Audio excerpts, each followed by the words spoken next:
Uma ótima quarta-feira para você que acompanha a nossa programação. Já estamos chegando com mais uma edição do Na Hora D. No programa de hoje você vai ver explosões de agências bancárias são registradas em Senador Alexandre Costa e Santa Helena. Polícia Federal cumpre mandados na capital durante a Operação Luz na Infância. Confirmado o terceiro caso de sarampo no estado, o primeiro registrado em São Luís. Senado Federal aprova a PEC que vai destinar 700 milhões de reais para o Maranhão. E na série Minha Ilha, veja diferentes aspectos de uma ação de resgate do Centro Histórico, a Feirinha São Luís. Seu amor, e o que for preciso,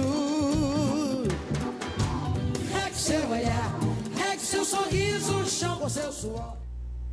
E mais uma vez a sua participação é muito bem-vinda. Você pode mandar sua mensagem para o 991968622. Conte pra gente de onde está acompanhando o programa, peça o seu alô, mande sua foto. Fique à vontade, tá bom? Dá também para fazer a sua denúncia ou a sua reclamação, contar como é que está a situação do seu bairro ou da sua comunidade. Fique à vontade, o número é o mesmo, faz uma foto, um vídeo e manda para o 991968622. Estamos aguardando a sua participação durante toda a nossa edição, que está somente começando ao vivo, mais uma vez aqui pela TV Difusora, 12h, 2 minutos agora. A gente começa falando sobre essa operação da Polícia Federal, que cumpre 5 mandados de prisão aqui na capital maranhense durante a 5ª fase da Operação Luz na Infância, deflagrada sob a coordenação do Ministério da Justiça e Segurança Pública. O objetivo é identificar autores de crimes de abuso e exploração sexual contra crianças e adolescentes praticados na internet.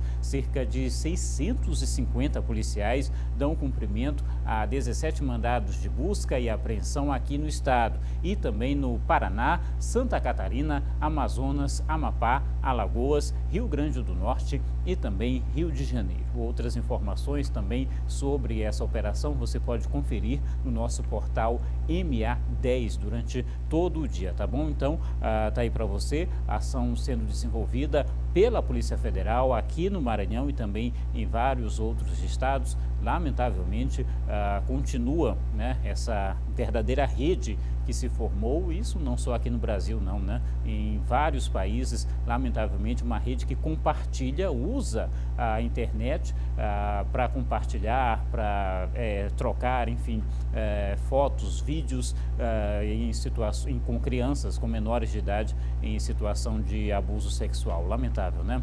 12h, 3 minutos agora. 2 agências bancárias foram explodidas na madrugada de hoje nas cidades de Senador Alexandre Costa e também Santa Helena. Sobre o assunto, nós vamos saber mais detalhes com o delegado Luciano Bastos, que é do Departamento de Roubos a Bancos da Superintendência Estadual de Investigações Criminais. Veja só. Por volta das 2 horas da madrugada de hoje, ocorreram ações de roubo a banco na cidade de Santa Helena e na cidade de Senador Alexandre Costa. Na cidade de Santa Helena foram vários indivíduos fortemente armados de fuzis que efetuaram a ação conhecida pelo Novo Cangaço, onde sitiaram a cidade, né, efetuando vários disparos de arma de fogo de grosso calibre nas viaturas da Polícia Militar, também em delegacia, efetuaram disparos para cima na cidade, no intuito de impedir que os policiais militares e os policiais civis saíssem tanto do DPM quanto da delegacia para revidar essas ações. Então, eles explodiram a agência bancária e subtraíram o numerário. Da mesma forma, ocorreu na cidade de Governador Alexandre Costa. Também vários indivíduos chegaram no local, efetuando disparos de arma de fogo e explodiram o cofre. Agora as diligências estão sendo realizadas, a polícia está sendo feito cerco na cidade e em breve a polícia irá identificar esses indivíduos e colocá-los à disposição do Poder Judiciário. Muito bem, tá aí então as informações com o delegado da SEIC, Luciano Bastos, trazendo para a gente como é que está aí esse procedimento de investigação. Mais 2 agências bancárias aqui para conta, né, desse ano. Recentemente tivemos uma aqui em São Luís, no bairro do São Francisco. Então vamos seguir acompanhando aí as investigações da polícia com relação a mais essas ações criminosas. Olha só, no início da semana foram apreendidos materiais que estavam em poder de pessoas que se diziam oftalmologistas e inclusive realizavam consultas aqui na capital. O caso está sendo investigado, veja só. A denúncia partiu da Associação Maranhense de Oftalmologistas. Na chegada da polícia, a cena era essa. Vários outdoors espalhados pela grade do Parque do Bom Menino, anunciando um mutirão com consulta de vista de graça. Segundo a polícia, o mutirão com as consultas acontecia num espaço aberto apenas com a presença de um optometrista, que tem competência para avaliar possíveis alterações na visão a partir de equipamentos. Mas, de acordo com a legislação, a prescrição de lentes de contato e óculos de grau só pode ser feita por um médico oftalmologista. A investigação apontou ainda que, além das consultas no próprio local, também era feita a venda de óculos de grau. Os equipamentos utilizados foram apreendidos, inclusive as receitas com prescrição para o uso de óculos. O nome do profissional não foi divulgado pela polícia. Foram apreendidas receitas, foram apreendidos equipamentos, que são próprios da atividade do médico oftalmologista. E veja bem, cada atividade profissional, a depender do país onde você esteja, vive uma realidade diferente. Em nosso país, no Brasil, o optometrista, até o presente momento, ele não tem essa prerrogativa de invadir uma seara de atribuição profissional que é própria do médico oftalmologista. Para o delegado que investiga o caso, a situação também caracterizava a venda casada, já que as consultas eram oferecidas de forma gratuita. O optometrista foi ouvido e liberado para responder o processo em liberdade. A penalidade para o exercício ilegal da medicina, nesse caso, pode chegar a 2 anos ou pagamento de multa. A gente quer fazer um alerta para a população que nem sempre aquilo que parece ser o mais fácil é o que se deve fazer. Procure um médico oftalmologista, procure um profissional da área e, muito provavelmente, você vai ter muito claramente, qual é o problema de visão que você tem, a prescrição médica, a recomendação, o que você tem que fazer, o que você não tem que fazer. Viu aí, né? Então, tome cuidado. Não saia por aí colocando a sua saúde e, em alguns casos, até a sua própria vida em risco, não. Tome cuidado, procure médicos credenciados, procure óticas, clínicas, enfim, procure empresas sérias que atuam no mercado para que você não possa acabar tendo um prejuízo ainda maior. Às vezes vai pensando, não, ali está mais barato, tem uma facilidade tal, vou ganhar a consulta, e não é bem assim. E aí o prejuízo pode vir depois. 12h, 9 minutos agora. Seguimos ao vivo com o Na Hora D e, claro, sempre muito bom ter você aqui com a gente. Olha só, um homem foi preso ontem dentro do Ciretran, em Codó, no leste maranhense, por suspeita de estelionato e falsidade ideológica. Segundo a polícia, Francisco das Chagas Pereira estava se passando por outra pessoa que seria despachante de emplacamento de veículos. A reportagem é de Sena Freitas, veja só.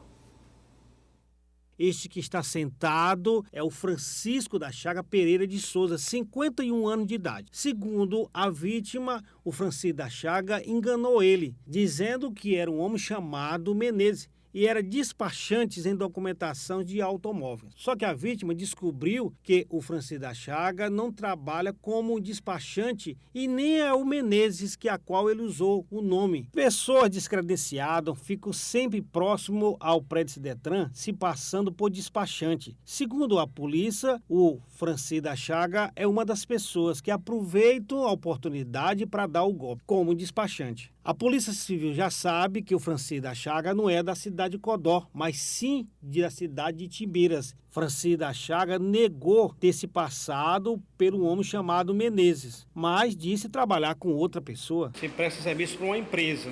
Porto Ilhos. Tá. E ele fala aí que o senhor se passou pelo seu Menezes. Nunca farei isso, nunca farei nem faço. Comigo aí que eu tenho minha... E seu Menezes trabalha na... Ele trabalha como despachante, aí eu conheci também a esposa da Dona Maria. Nós procuramos a pessoa que o senhor Antônio acabou de de citar aí na matéria. Por telefone, essa pessoa disse que não tem vínculo com o seu Antônio e nem seu Antônio tem vínculo com a sua empresa e principalmente vínculo pessoal com essa pessoa que seu Antônio acabou de citar na matéria. O delegado que vai acompanhar o inquérito, Ron Vasconcelos, não ouviu ainda o acusado, o falso despachante Francisco da Chaga, mas disse que ele pode vir responder por falsidade ideológica e estelionato. Aí então, o suspeito nega, né? Diz que não tem nada a ver com a história, não é bem assim, não é o mesmo pensamento da polícia. Certo mesmo é que tem muitos por aí tentando ser espertinhos e aplicando golpes, né? Tome cuidado. E golpes de todo tipo. Você está vendo aí só mais um exemplo. Seguimos ao vivo com o Na Hora D, nesse começo de tarde de quarta-feira, já meio de semana. E agora você vai ver que acontece em Viana, na cidade que fica a 217 quilômetros aqui da capital, a programação da 20ª edição da Semana do Encarcerado. Confira na reportagem de Francinalva Serra. A 20ª edição da Semana dos Encarcerados foi realizada em Viana e discutiu a reintegração dos presos e a humanização das unidades prisionais. A abertura foi marcada pela presença de diversos órgãos que, ao longo do ano, desenvolvem atividades de ressocialização. Os nossos parceiros são principalmente as autoridades religiosas do município. A gente agradece a Deus por tudo que aconteceu e a esses parceiros que são muito importantes na contribuição para que o evento ocorra todo ano. O evento teve como objetivo dialogar com os apenados, servidores do sistema prisional e com a sociedade sobre a humanização do sistema carcerário, levando a todos os presos, além da ordem e disciplina, algumas situações mais direcionadas à humanização. Ofertar serviços para os internos, serviços como exames de saúde, palestras de motivação e palestras educativas, além de atividades lúdicas para os filhos dos apenados e para a maior integração, porque cria um clima amistoso entre o encarcerado e os funcionários e com os colaboradores, que são as igrejas evangélicas, a Igreja Católica, a Pastoral Carcerária e outros colaboradores mais que nós temos. Vem trazendo também para nós vários conhecimentos, a gente desempenha várias atividades. A gente quer agradecer o pessoal daqui, a gente quer agradecer o pessoal, os familiares que fizeram presente aqui no momento. A gente quer agradecer cada um, pessoal que se fizeram presente aqui nesse momento. Além das palestras socioeducativas, os presos participaram de uma missa, atividades e campeonato de damas. Também fizeram parte da programação. A ideia é garantir o fortalecimento das ações de atendimento e humanizações dos internos do sistema carcerário. Legal, as informações para você direto da cidade de Viana. E agora a gente vai a Caxias, porque a Polícia Rodoviária Federal recuperou um automóvel na BR-316 e prendeu parte de uma quadrilha de roubo de veículos. O repórter José Carlos acompanhou e você confere os detalhes a partir de agora.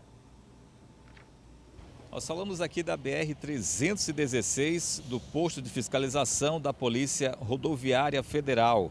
Ontem à noite, aqui os policiais prenderam um homem e apreenderam um veículo. Esse veículo seria um produto de roubo. A equipe da Polícia Rodoviária Federal, que estava em atividade, fez uma abordagem de rotina a um veículo e, após uma fiscalização bem detalhada, os policiais constataram que se tratava de um carro roubado. Esse roubo aconteceu na cidade de Teresina, capital do Piauí, na manhã do dia 3 de setembro, na manhã de ontem. O condutor se identificou aqui e disse que teria comprado esse carro na cidade de Codó pelo valor de R$ 7.500. Mas, durante a conversa, ele acabou entrando em contradição e a polícia desconfiou da situação. Fazendo uma investigação mais a fundo, a polícia acabou descobrindo que, na verdade, esse homem também seria membro de uma quadrilha especializada no roubo ou furto de veículos. E foi identificado que as pessoas que compunham o veículo, que eram passageiros e condutor do veículo, né, possivelmente integrantes de uma quadrilha de roubo de veículos.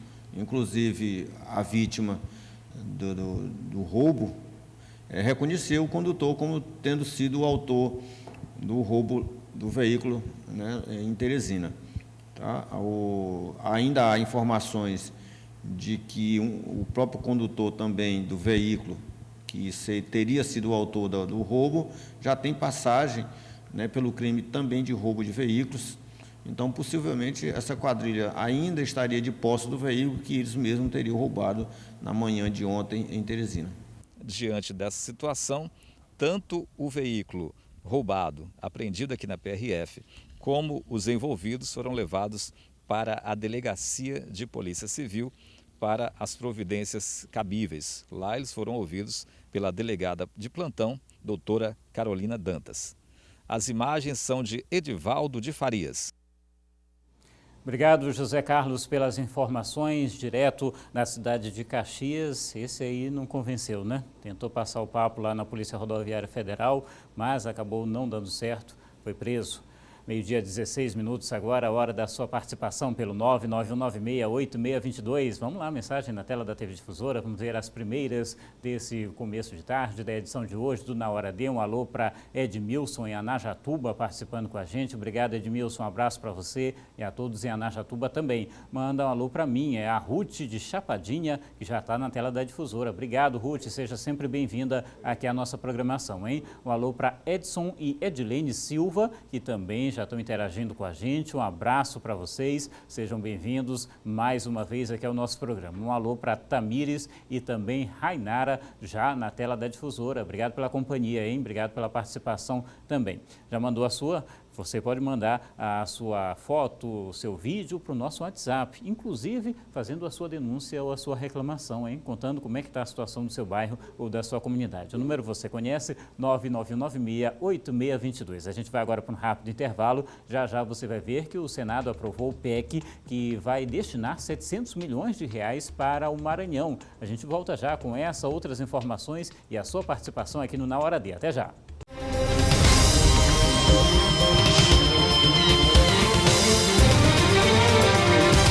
Meio-dia, 20 minutos agora, meio-dia 20, já voltamos com mais um bloco do Na Hora D e é claro, sempre muito bom ter você aqui com a gente, tem muita gente interagindo, mandando mensagem para o nosso WhatsApp e o número você sabe, né, 991968622, tem muita gente também, além de pedir o alô, muita gente também fazendo a denúncia ou a reclamação e aí a gente pede um pouquinho de paciência, tá? Essa sua denúncia, essa sua reclamação, ela chega para a nossa produção, ela é verificada e aí sim ela pode virar uma reportagem aqui no nosso programa. Inclusive, hoje já a gente vai mostrar a situação em mais um bairro aqui de São Luís, mais uma comunidade que está participando com a gente. Mas antes, tem a sua participação na tela da TV Difusora. Vamos lá, vamos ver quem está acompanhando o programa mais uma vez. Mensagem na tela, quem aparece agora para a gente. Um alô para Luana Lopes, no São Raimundo, que mandou a foto para a gente. Obrigado, Luana, seja bem-vinda, hein? Um alô também para Paloma, no Turu, que está acompanhando o programa. Obrigado, Paloma.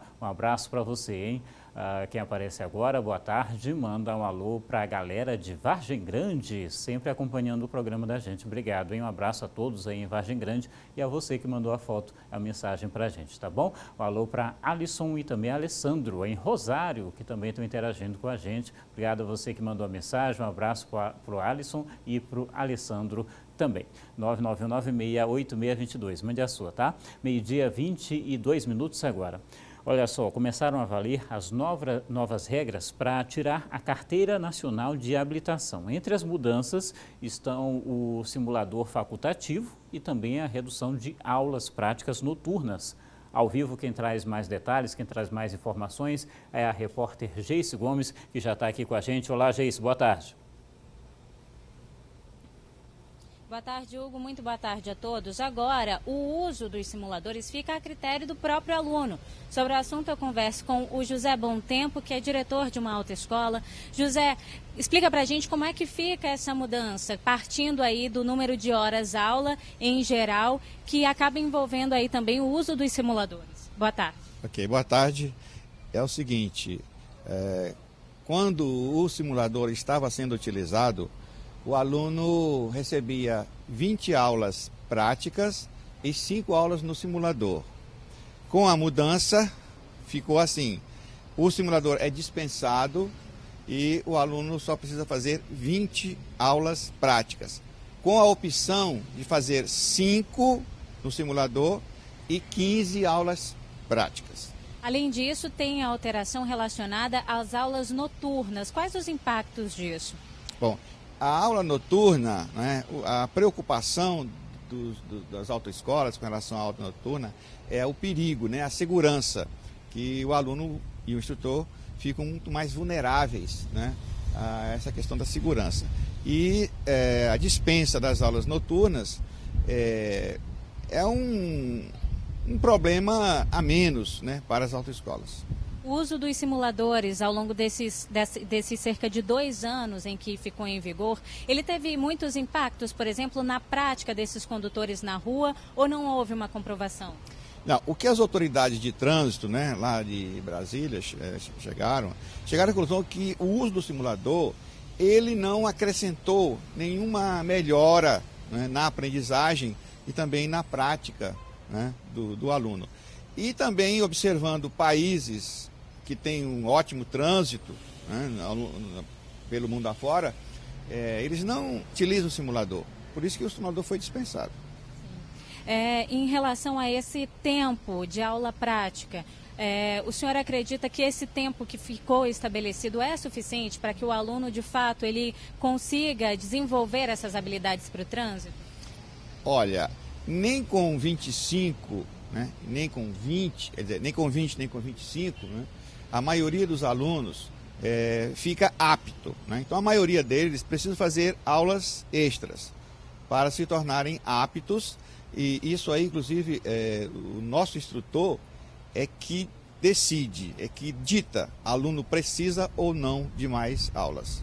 O Detran considera que essas alterações elas podem impulsionar a procura por autoescolas, porque teoricamente esse valor, o custo aí da emissão da CNH ficaria mais barato com a retirada da obrigatoriedade do uso dos simuladores. O senhor também tem essa expectativa ou acha que não é o caso?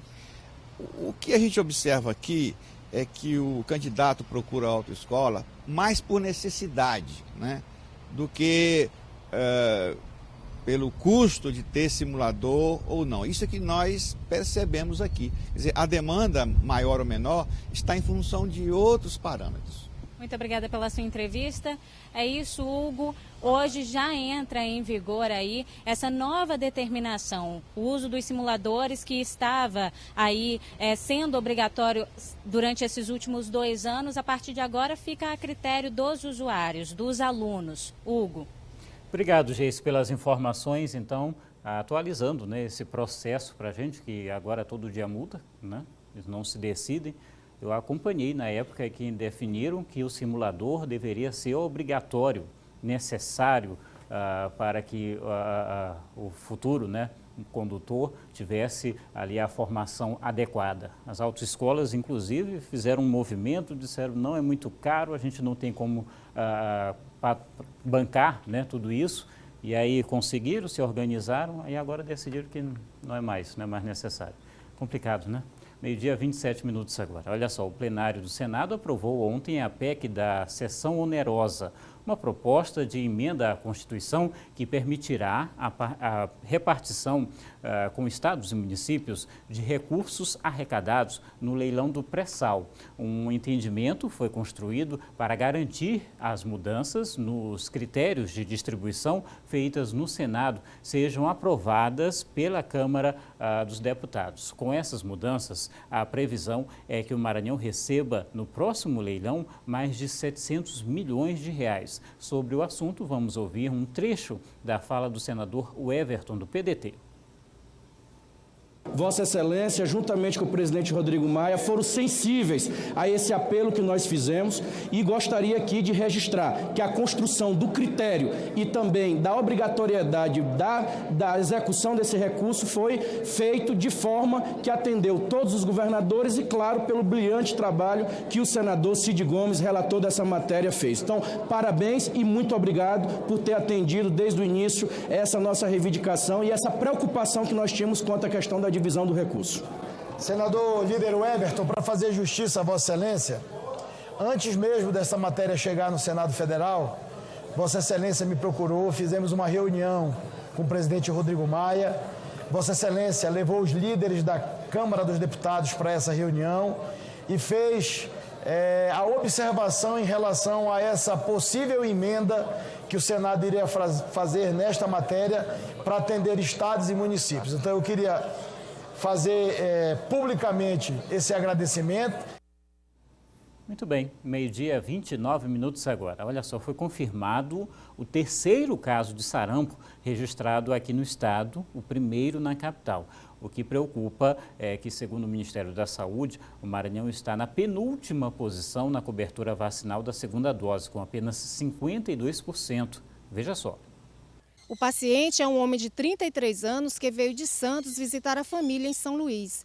Ele foi internado no último domingo na UPA da cidade operária e recebeu alta na manhã de hoje, com recomendação de isolamento social. Foi feito o bloqueio de todas as pessoas que tiveram contato com ele, a loja que ele visitou, porque ele fez um trajeto antes de manifestar sintomas aqui em São Luís, ele veio de Santos. Nós estamos fazendo um trabalho intenso para bloquear todas as áreas com vacinação, com as recomendações preconizadas pelo Ministério da Saúde. A superintendente garante que os 64 postos com salas de vacina do município estão com estoque suficiente para a população, inclusive para a dose extra recomendada pelo Ministério da Saúde para crianças de 6 meses a 11 meses e 29 dias de idade. Mas ainda assim, o estado está na penúltima posição na cobertura vacinal da segunda dose, com apenas 52%. Nós já temos 3 casos confirmados. E é necessário e importante que a população, especialmente as crianças, as mães levem as crianças para os postos de saúde para fazer a vacinação dentro da faixa etária recomendada. Ou seja, a primeira dose com 12 meses e a segunda dose com 15 meses. Esta infectologista chama atenção para a necessidade da vacina, já que o sarampo é uma doença de fácil transmissão. Se você puder evitar ir para uma área que está tendo transmissão, melhor, especialmente se for levando criança pequena, né, os bebês. Então, quem tem mais chance de morrer de sarampo são os bebês menores de 1 ano. A Secretaria de Estado da Saúde ressaltou que, até o momento, a orientação do Ministério da Saúde é a vacinação de rotina. Todas as unidades básicas de saúde dos municípios estão com vacinas disponíveis para imunizar crianças e adultos na faixa etária de 6 meses a 49 anos. A gente continua falando sobre esse assunto, inclusive a gente volta a receber aqui no programa o infectologista Carlos Frias, que vai conversar um pouco mais com a gente sobre esse assunto que está chamando a atenção. Seja bem-vindo, doutor. Obrigado pela sua presença aqui com a gente mais uma vez. Inclusive, na nossa última conversa, o senhor alertava, né, que novos casos surgiriam, né? E aí a gente está vendo, então, mais um caso confirmado, né? Queria que o senhor repetisse para a gente o porquê que o senhor defende isso. Bom, na verdade era previsível, porque o bloqueio vacinal, que é o bloqueio epidemiológico que chamamos, né? Uma vez acontecendo alguns casos, você tem que evitar os contactantes, as pessoas que moram juntas, estudam juntas, trabalham juntas. Então, a importância de fazer esse bloqueio, tentar deter aquele caso. Quer dizer, você observa que depois de 10 a 14 dias, que é o período de incubação, que vai desde o período eu vou tentar ser o mais didático possível. Então, o que é esse período de incubação? Aquele que vai desde o momento da exposição. Vamos supor, esse paciente que veio de São Paulo, veio de Santos. Então, uma vez ele manifestando doença, nós vamos ter que cobrir durante 10 dias, observar se tem casos novos. Então, para evitar que isso aconteça, que surjam casos novos, na verdade, tem que fazer o bloqueio vacinal, fazer o bloqueio de todos os contactantes naquele período. Certo. Então, nós já tivemos um exemplo que nós, até 2001, por exemplo, em 2001 nós acreditávamos que tínhamos erradicado, controlado o sarampo. E, infelizmente, por conta de, vamos dizer assim, falhas talvez na imunização, certamente que sim, e também o grande fluxo migratório, que eu citei na entrevista passada. Então, com isso, as pessoas vão se contaminando e trazendo casos importados para cá. E é isso que acontece. E aí esse caso que a gente acabou de acompanhar aqui em São Luís é mais um desses importados, é isso? Exato. Nós sabemos que em São Paulo nós temos uma epidemia, o surto epidêmico, né? E, na verdade, quando nós temos erradicação, o controle de uma infecção viral, que é grave, o sarampo é uma infecção viral causada por um vírus, um paramixovírus dessa família, e é uma evolução grave, de uma maneira geral. Muita gente pensa assim, não, mas é uma infecção benigna, porque pessoas da minha geração, por exemplo, onde não havia uma cobertura vacinal importante, por exemplo, eu tive todas elas, sarampo, catapora, cachumba, rubéola, todas as 4. A gente chama de doenças exantemáticas, porque se caracteriza por aquela vermelhidão, aquelas placas vermelhas no corpo. E quem viu sarampo, é marcante a definição do quadro. Então, o que aconteceu é que ao longo desses anos, de 2001 para cá, infelizmente nós perdemos o controle, porque não houve uma aderência à vacinação, como deveria haver, e nós temos a possibilidade sempre, com o mundo globalizado, de casos importados. E esse caso de São Paulo foi um caso importado. E infelizmente, né, e pelos dados que a gente recebeu, e apesar de todos os alertas, o índice ainda está baixo, né, de pessoas procurando a imunização, né? O que está acontecendo? É importante isso que a colega a doutora Remédios falou, é importante alertar, principalmente nas escolas, em ambiente de trabalho, então que haja uma grande mobilização popular e que a vigilância epidemiológica, que tem feito um trabalho importante no sentido do Ministério da Saúde, disponibilizando vacinas e orientando as 2 doses importantes. Uma só não dá eficácia completa, não dá cobertura completa. Então, é importante que a gente faça isso, até vacinação de adultos, porque nós temos, como eu falei, uma geração de adultos que não tinha contato com sarampo. Então, nós temos que ter um cuidado no sentido de notificar também. Outra coisa importante é que os médicos, já que o sarampo é uma doença de notificação compulsória, obrigatória, através do SINAM, então, essa metodologia, então nós temos que notificar para que tenhamos a dimensão do que está acontecendo. Então, para que a gente deixe bem claro, mais uma vez, quem precisa ou deve procurar os postos e procurar essa vacina, doutor? Repita para a gente. Exato. É importante que entendam que não existe um tratamento para o vírus. O que nós temos é hidratação e orientamos também que isso aconteça. Então, os casos benignos evoluem com repouso, hidratação, higiene pessoal, contato para evitar com os comunicantes. Então, isso é a coisa mais, vamos dizer assim, mais básica que nós temos.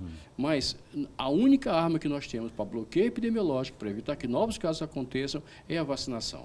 Então, já que é a única arma, a mais eficiente, a mais eficaz e barata, é essa que nós temos que fazer. Ok. Obrigado, doutor, pela sua participação aqui mais uma vez com a gente. Obrigado pelos esclarecimentos. Uma ótima tarde para o senhor. Boa tarde a todos vocês. Obrigado.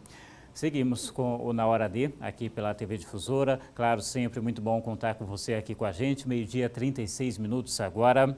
Olha só, a gente vai falar sobre a Câmara Municipal de São Luís, que aderiu a uma ação bem importante, né? Que a gente também faz sempre questão de trazer exemplos e falar sobre esse assunto aqui para você, que é a doação de sangue em prol do Hemomar, com o slogan "Compartilhe a vida", que corre em suas veias. As coletas itinerantes de sangue estão sendo feitas desde o último mês de julho. Nilce Ribeiro traz mais informações. Boa tarde.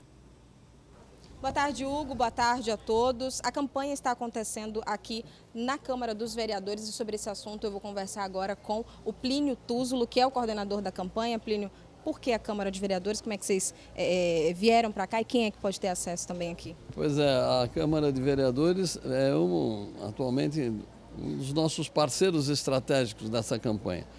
O Legislativo Municipal abriu as suas portas, se engajou de uma forma muito presente a esse espírito de solidariedade que essa 4ª campanha encerra, né? A unidade móvel, para que a unidade móvel do Hemomar pudesse estar aqui, nós abrimos o dia de hoje, em parceria com o Hemomar, para possibilitar a todos que quiserem doar aqui da estrutura do Legislativo e mesmo aquelas pessoas que se constituem nas bases dos parlamentares, virão aqui ao Paço Municipal para poder efetivar a sua doação.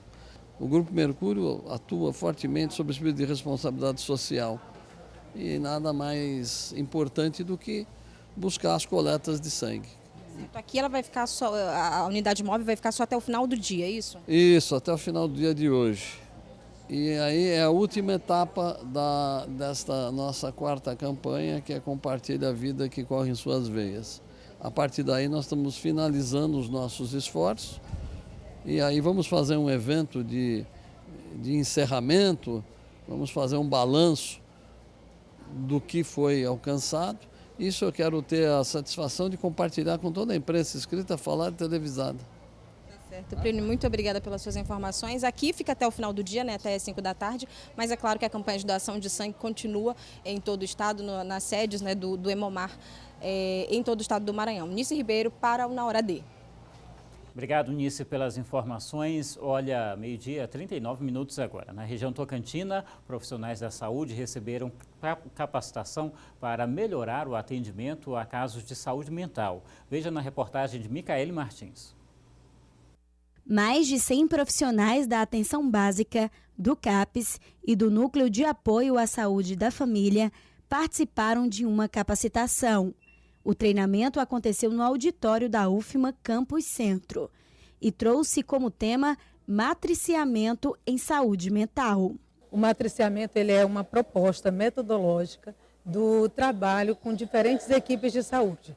Na verdade, né, isso é uma convocação a nível de políticas públicas por a gente compreender que os serviços, quando eles se juntam em prol de um único usuário, você dar conta de propor uma ação mais integralizadora. A capacitação tem o objetivo de discutir métodos para estudar o paciente e o trabalho em equipe de toda a rede de saúde. Vamos trabalhar com ele não só no aspecto da saúde mental, mas em todos os campos de necessidade que ele precisa. O treinamento envolve 3 polos que fazem parte da Regional de Saúde de Imperatriz. São mais de 16 municípios. Os polos foram divididos por capacitação.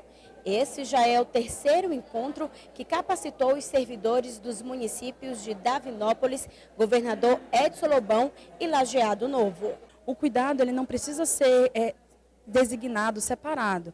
Ele precisa ser compartilhado. Então, as equipes elas procuram ter uma maior aproximação diante do sujeito nesse contexto que ele está inserido também no seu território. Pacientes assistidos pela Rede Básica de Saúde também participaram do treinamento e discussão sobre saúde mental. Saúde mental é uma área muito importante em questão da saúde mental e delicada para eles estarem tratando conosco como usuários. 12h42 agora, a gente vai para um rápido intervalo, mas é bem rapidinho, voltamos já com outras informações aqui no Na Hora D. Até já.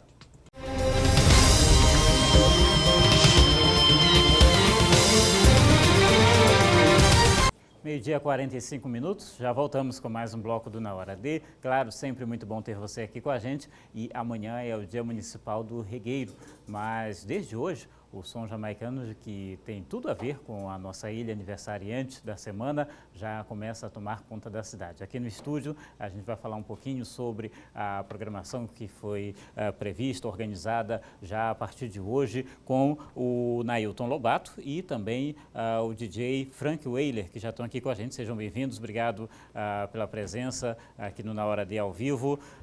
Vamos falar um pouquinho então, boa tarde, vamos falar um pouquinho, Nailton, sobre essa programação de hoje, né? Como é que vai ser e que todo mundo pode participar?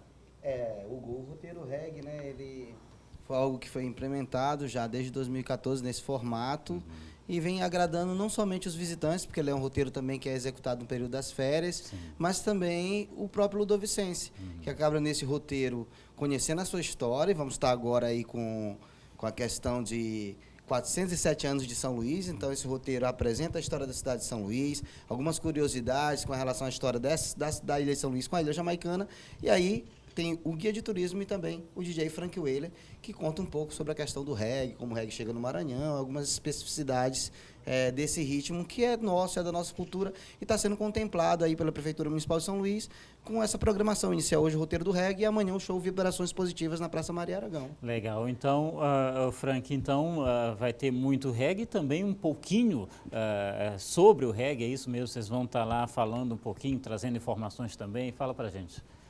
O roteiro reggae, ele, através da Secretaria Municipal de Turismo, a SETUR, e a Prefeitura de São Luís, tem feito esse trabalho de uma forma diferente.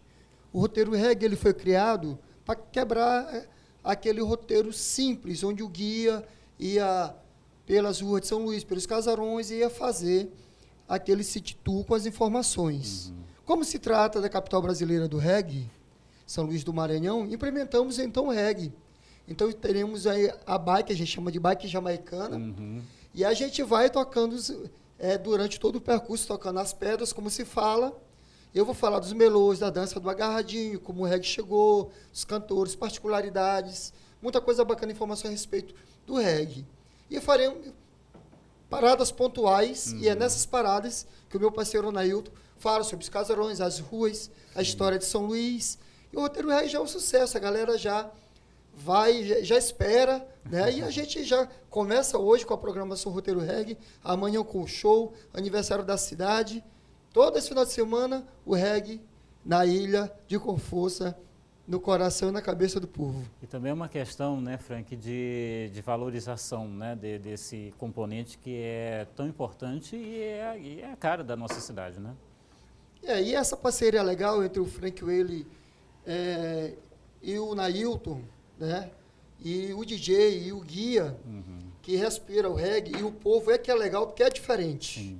Né? Então o povo vai dançando, né? Ele ia caminhando ali e tal.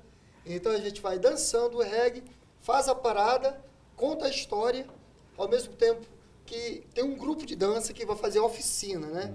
A dança do agarradinho, as coreografias, aí vem o turista, a galera da terra, todo mundo junto nesse roteiro que é muito bacana. E é hoje, a concentração começa a partir aí das 18 horas na Praça Benedito Leite. Entendi. Ô Nailton, e como a gente já comentou aqui inclusive, é um sucesso, e essas curiosidades, essas informações que vocês vão trazendo hoje com o reggae, mas também em outros passeios, informando sobre a história da cidade, isso é muito bacana e as pessoas se interessam bastante, né, sobre esses elementos. É verdade, Hugo.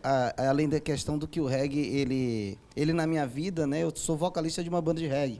Então ali você tem um guia, tem um músico, né, que vai passando não somente a informação do ritmo, mas a informação de São Luís. E o curioso, quando a gente está no roteiro, que às vezes tem gente que passa várias vezes, por exemplo, na Praça Benedito Leite, sem ter a mínima noção daquele logradouro, de tudo que aconteceu ali, e depois a gente chega mais em outra rua, você tem história de 200 anos, 300 anos, ou até 407 anos atrás, como o São Luís está fazendo, que é ali em frente à prefeitura, né? Foi o início, o nascimento de São Luís, a gente vai abordar bastante isso hoje no passeio, e as pessoas passam ali no dia a dia e não notam. E quando o reggae traz, você consegue perceber a história, a gente faz uma interação bem coesa, né, entre o reggae, a questão da história da Jamaica e a história de São Luís. Então, isso tem agradado bastante o ludovicense, e a Prefeitura está de parabéns aí, presenteando o povo com esse roteiro que já está aprovado mesmo pela própria população de São Luís e os visitantes. Legal.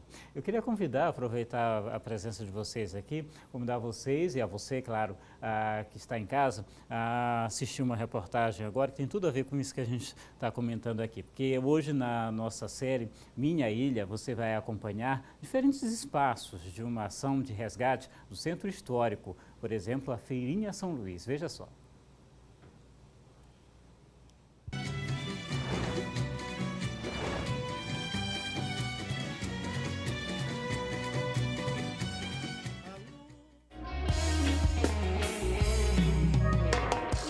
amanhece na capital, fundada pelos franceses, no ritmo acelerado.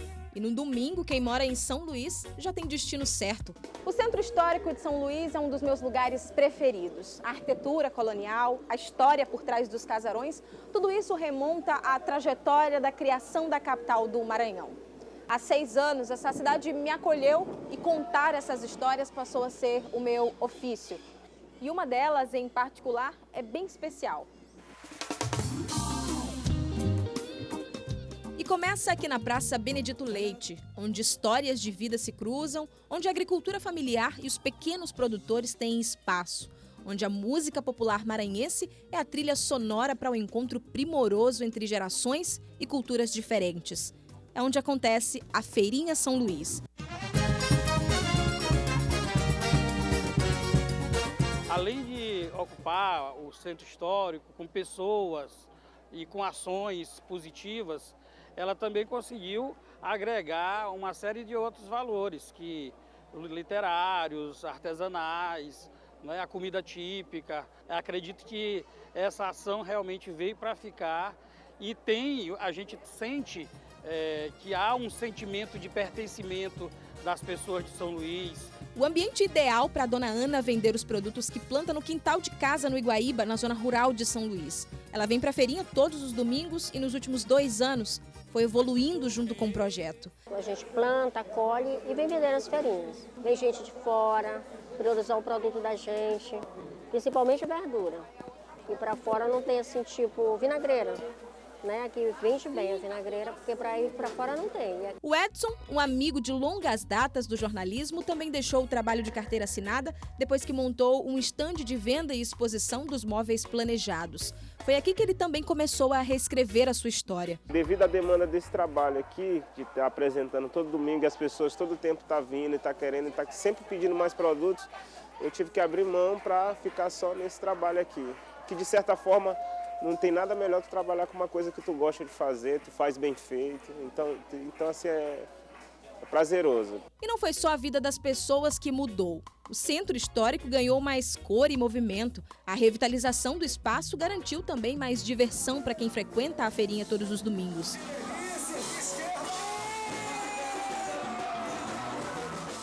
A cada edição, mais de 10.000 pessoas passam pela Praça Benedito Leite.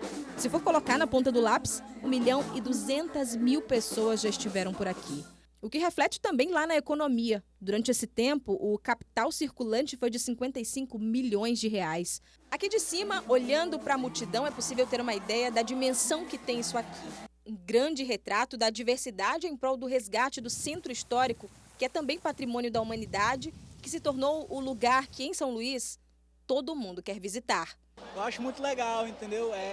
Porque é um evento que reúne as pessoas e tal, promove a cultura, a música, é muito bom, entendeu? Ter essa interação. Muito show, porque reúne todo mundo, reúne juventude, reúne família, e é um lugar que a gente se sente seguro, que a gente pode se divertir, ficar à vontade, é show de bola. E a festa só termina no fim do dia.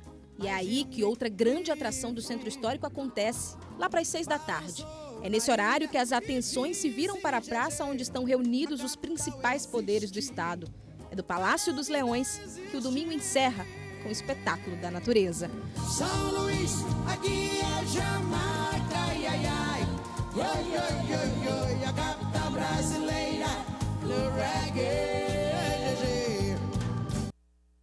Legal, né?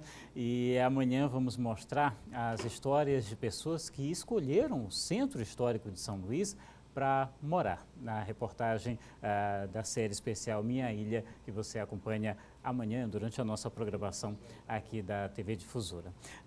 Então, a gente está aqui recebendo os nossos 2 convidados que estão falando justamente sobre o passeio que vai acontecer nesse cenário aqui hoje, aqui na capital. Então, para encerrar, eu queria que vocês fizessem um convite, né, para que todos possam participar hoje. Beleza, então, convidar a galera da cadeia produtiva do reggae, em nome da CIST, Comissão Integrada do Reggae Turismo, participar conosco hoje do roteiro, concentração aí a partir das 18 horas na Praça Benedito Leite e amanhã na Maria Aragão com show de bandas, DJs, discotecas de vinil e grupos de dança. além da galera boa aí do artesanato, transista e toda a cadeia produtiva do reggae, né, Hilton? Então vamos lá, hoje, às 18 horas, a concentração Legal. ali na Praça Benedito Leite, ali em frente ao posto de informações turísticas, Prefeitura Municipal de São Luís convida você para esse roteiro maravilhoso, roteiro reggae hoje. Legal, obrigado pela presença aqui hoje de vocês. Boa tarde. Meio-dia 56 minutos. Olha só, a Justiça determinou o prazo de 120 dias para os consórcios que atuam na Grande Ilha reformem e promovam reformas e readequações nos terminais de integração. Veja só. De lanches na porta do terminal de integração da Praia Grande. Vê diariamente a dificuldade de quem frequenta o local. Falta infraestrutura. Tem uma plataforma que está mais de 4 meses que está interditada aí, 5 meses, 6 meses está interditada. Aí fica passando ônibus de 2 plataformas, só nenhuma. Joaquim também é usuário do transporte coletivo e reclama do estado dos terminais. Está meio precário mesmo, está precisando mesmo de uma reforma, né? Poder ajudar aí, que a população está precisando. E que a gente espera que o governo seja, né, os competentes, possam vir fazer essa obra para a gente aí. Para o vigilante também falta segurança. Tem que ter um policiamento aí ostensivo para que possa... que geralmente, às vezes, os ladrões entram nos terminais para poder roubar as pessoas lá na frente, justamente que é nos coletivos. A Secretaria Municipal de Trânsito e Transporte recebeu as reclamações dos usuários do transporte coletivo e, durante vistoria, constatou uma série de irregularidades.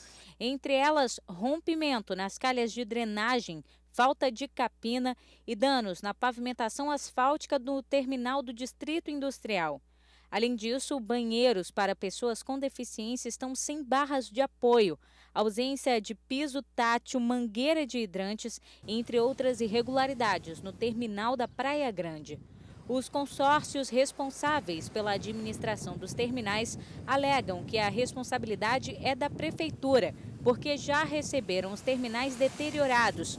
Mas uma decisão judicial determina prazo de 120 dias para que os consórcios Taguatu-Ratrans, Consórcio Central, Viação Primor e Via SL executem reformas e readequações nos terminais de integração do Distrito Industrial, Coab Quatraque, Coama Vinhais e Praia Grande em São Luís.